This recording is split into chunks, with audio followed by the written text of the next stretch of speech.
After you log in, the first thing that you come to is the conference portal homepage for the conference manager.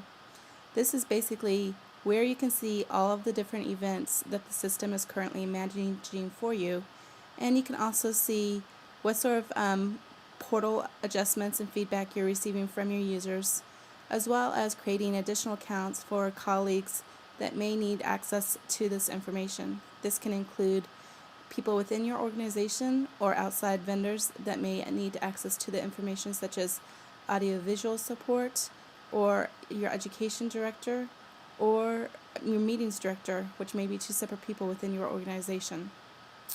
So for this one, we're going to go back and look at an event that's already occurred. As you can see, the American College of Gastroenterology has several events throughout the year. They have, in 2010, basically within a one-year time frame, they have 6 different events that they're using the Harvester system for. And one of the key reasons the American College of Gastroenterology came to us is because what they were experiencing is that they had speakers that would contribute to multiple events, and each time they would have to collect new disclosure information or attempt to update information that was already submitted to a previous event. The speakers, as you can imagine, were very frustrated because a lot of the times they were asking for information that they had already received within the past couple of months with a prior event. And the speakers were wondering why the college was having such a difficult time maintaining updated paperwork on them. With the conference portal, once the speaker is in the system remembers them. The speaker has the same login code, and they can make updates as appropriate for the different events and eliminate the ones that they've already finished or completed.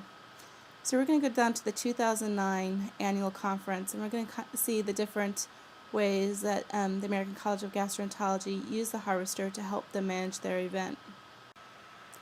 Once you enter the Harvester, you can see the different modules that are active for the event, and you can see the data that has been submitted from the presenters and the speakers for each of these different areas. These modules can be used together or separately. They do not all have to be used for the same event. For example, I want to look and see the presentations that have been uploaded by my speakers. So I want to go to the area called Presentation Data. I click on View Presentations, and there's quite a few. As you can see, there's approximately 190 presentations for their annual conference. And it comes up with a report showing all the different sessions, and each of these different images links to a separate upload made by the speaker of course materials needed for the presentation that they're being given. So you can roll over and see exactly the file name that they've uploaded, the size, and what they called it, and whether or not it's been completed. As you can see with the green check marks, you can see if they've completed all of the tasks that were required for their specific series that they were scheduled to speak within. Returning back to the main conference portal, I now want to look and see which of my doctors have disclosures to report. As you can see, there's 198 disclosures within this conference, and this is one of the main areas that ACG really struggled to maintain the standards that continuing medical education required and keep them current without having to repeatedly go back to their doctors and ask them for the same information throughout the year for all their different events. So as you can see, there is a quick summary. Out of 195 presentations, there were approximately 93 with nothing to disclose and 101 which did indicate that there was some sort of financial relationship within that doctor. So I am going to log in as a doctor at the moment, and I am selecting Dr. Abreu. Dr. Abreu has a number of different financial relationships within the different presentations that she is scheduled to present at. And within the different conflicts, she has also indicated that she has identified areas where there will be a conflict resolution. So I want to log in and see exactly how she's planning to resolve the potential financial relationships that she has with the different companies. So this is what your doctor sees when they log in. Again, I'm logging in as Dr. Abreu. You can see where she's completed all of the tasks that we have assigned to her.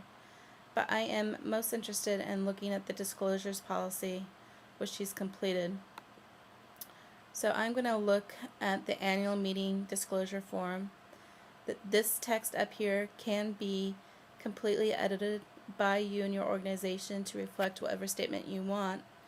But the CME pretty much has some guidelines in place which the American College of Gastroenterology follows. And that basically is what this text is indicating here. There is a document that we can link to if your speakers would request more information. And I am going to log in and look at what she's completed for the presentation that she gave. So, Dr. Abreu is scheduled to speak at Optimizing Therapy with 6MP in Azio. I can't even say it. So, Optimizing Therapy presentation on October 28th, 2009. So she has indicated a series of financial relationships with these different companies.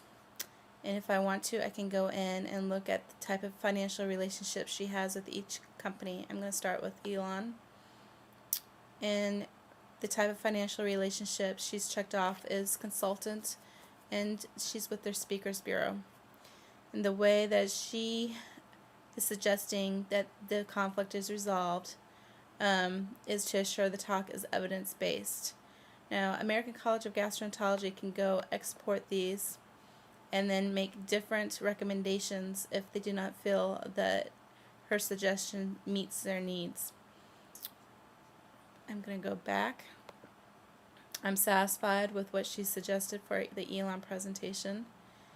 And I want to check and see if there's any medications that she'll be talking about, and she has no off-label use of medications or devices. And then she submits her full name. So I'm going to go back again and make sure that she's also completely filled out the disclosure statement for her postgraduate course disclosures, which was a separate session within the annual conference that she was scheduled to talk at. And this presentation is titled, Can We Tailor Therapy to Phenotype and Genotype in IBD? And I'm going to check out the financial relationships here and go in and double check that the appropriate conflict resolutions have been identified.